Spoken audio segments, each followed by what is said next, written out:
Mas nem todo mundo está disposto a viver o cativeiro de José. José foi humilhado, ele foi esquecido, ele foi rejeitado, até que um dia se cumpriu uma palavra profética que Deus havia liberado anos antes. Irmão, tem muita gente querendo viver os sonhos de José, mas está desistindo no primeiro momento em que alguém diz para você: não vai acontecer. Irmão, os irmãos de José disseram para ele: não vai acontecer. Os anos de cativeiro disseram para ele: não vai acontecer. Os anos de esquecimento disseram para ele: não vai acontecer. Mas existia uma palavra dentro dele dizendo: eu não me esqueci de você. Entenda que todo problema é a matéria-prima para um novo milagre. Os problemas não são o problema. O problema é a falta de fé. O problema é a nossa circunstância. O que eu quero te lembrar é que, independente da tua circunstância, seja ela na área financeira, familiar, seja na tua jornada de fé, seja qualquer gigante que tenha se levantado, eles não são diferentes dos gigantes que já se levantaram no passado. Jesus não esperou um cenário propício para governar. Jesus não esperou que o Império de Roma ou que qualquer contexto político cessasse. Jesus não esperou que coisas fossem facilitadas. Irmão, guarda isso. O problema é que tem muita gente esperando um cenário favorável, quando na verdade o favor que você carrega é que vai mudar os cenários que você vive. Você está esperando cenários favoráveis, mas na verdade os cenários estão esperando que o teu favor mude as circunstâncias. Um homem que sabe o que carrega não depende de circunstâncias favoráveis para fluir. Não faz sentido o ventre de uma mulher virgem gerar o Filho de Deus. Não faz sentido um monte de madeira se tornar uma arca que protegeria uma família, que construiria de novo o mundo depois do caos do dilúvio.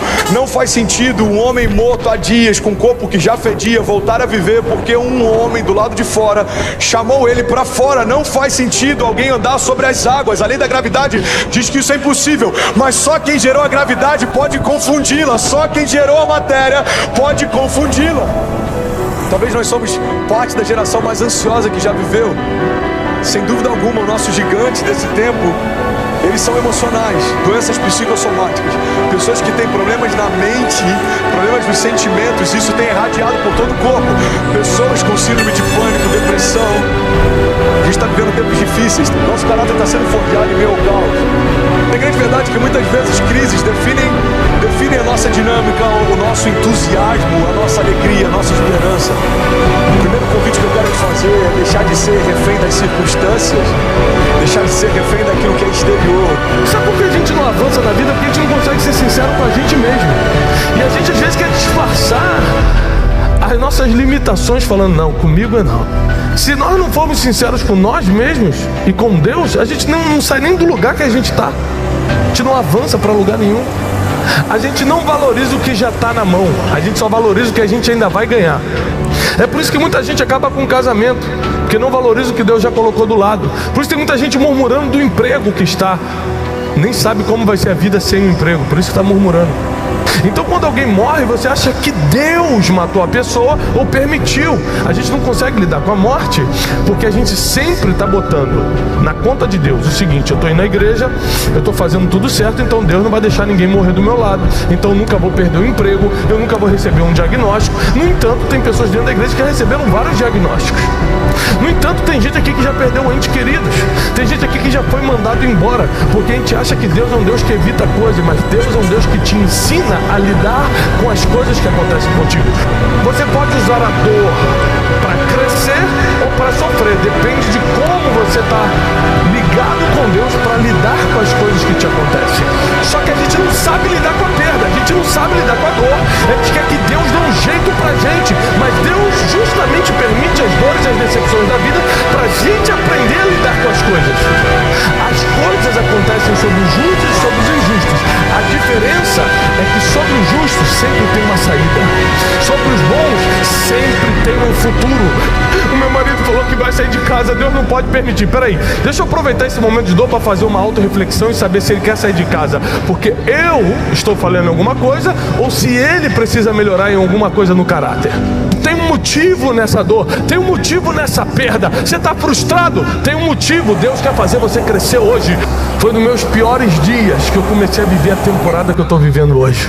Quebrado num quarto, desesperançado, devendo, financeiramente, estraçalhado emocionalmente, sem fé no mundo espiritual, já não acreditava mais em nada.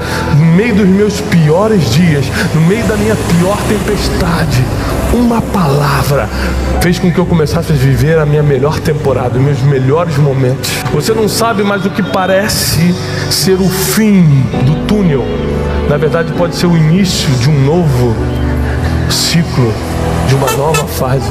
É o fim da antiga fase, concordo. É o início de algo novo. Você vai ser valorizado quando sair dessa dor. A dor vem para te ensinar. Ela só volta se você não aprender. Tem gente que não aprende, que quer continuar se fazendo de vítima, quer continuar se fazendo de injustiçado. Com a dor nós aprendemos e amadurecemos para nunca mais voltar para lá.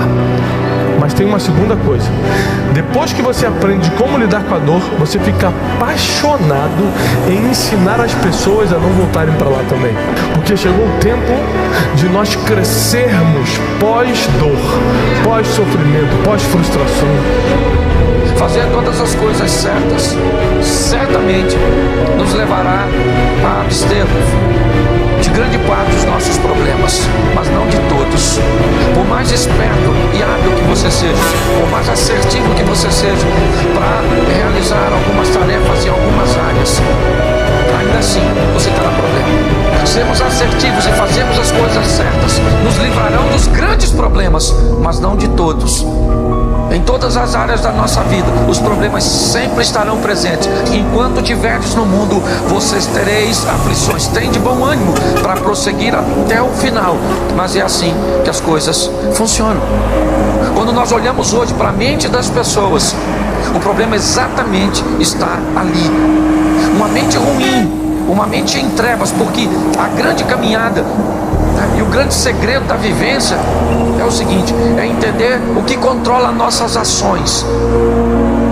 Na verdade, é a nossa mente. O que vai levar o nosso corpo ou a nossa vida para uma vida de sucesso ou uma vida de fracasso são as nossas ações. A lei que foi deixada para nós é a lei da semeadura. Tudo que o homem semear, isso também ele ceifará. E luz para o meu caminho. E uma mente iluminada, ela faz o quê? Ela envia boas ações, boas escolhas para a minha vida. Uma mente boa, saudável, ela vai conduzir a nossa vida a uma vida boa. Uma mente ruim e contaminada vai conduzir a nossa vida a um estilo de vida ruim. Se os nossos olhos ou a nossa maneira de enxergar as coisas forem boas, de visualizar as coisas forem boas, inevitavelmente ela conduzirá a nossa vida a uma vida de sucesso, a uma vida de satisfação, não uma vida sem luta, não. Eu estou dizendo uma vida de vitória, eu estou dizendo uma vida satisfatória e não sem lutas. Você quer viver seu milagre? Você quer a tua vida transformada? Você quer a sua história mudada? Não depende de Deus, depende de você. Foque naquilo que você quer. Para de prestar atenção no que está acontecendo na vida dos outros e canalize suas forças, sua fé, seu trabalho para que as coisas aconteçam na tua. Todas as vezes que as trevas chegam, para ela chegar, a luz tem que ir embora. E quando a luz chega, ela manda as trevas embora. Tem pessoas que o caos, o mal, a cegueira tomou conta de uma tal forma que ela está em trevas, mas ela pensa que está na luz. E quem pensa que está na luz não precisa procurar a luz. Na cabeça da pessoa, ela estava na luz. E para alguém que já acha estar na luz, você está mostrando a luz a ela por quê? Embora algumas coisas tentem roubar a nossa alegria no dia anterior, se a gente continuar semeando, certamente a colheita vem no dia seguinte. O nosso choro pode até durar uma noite, mas certamente a alegria vem pela manhã. E uma das coisas que eu aprendi sobre coragem, que mudou a minha história, é entender que a coragem, ela só existe porque o medo existe. A coragem só existe porque os gigantes existem. A coragem só existe porque as crises existem, as batalhas existem, os levantes existem. A gente não precisaria de coragem se a gente não enfrentasse batalhas. A gente, na verdade, nem precisaria de coragem se a gente não tivesse sempre meio a lutas, porque a coragem, ela é algo que se contrapõe a tudo aquilo que tenta parar você. Guarda isso, irmão. A coragem é algo que Deus disponibilizou pra gente através do poder que em nós habita, e você precisa aprender a caminhar debaixo desse entendimento. 2021 foi um ano desafiador, 2019 foi um ano desafiador.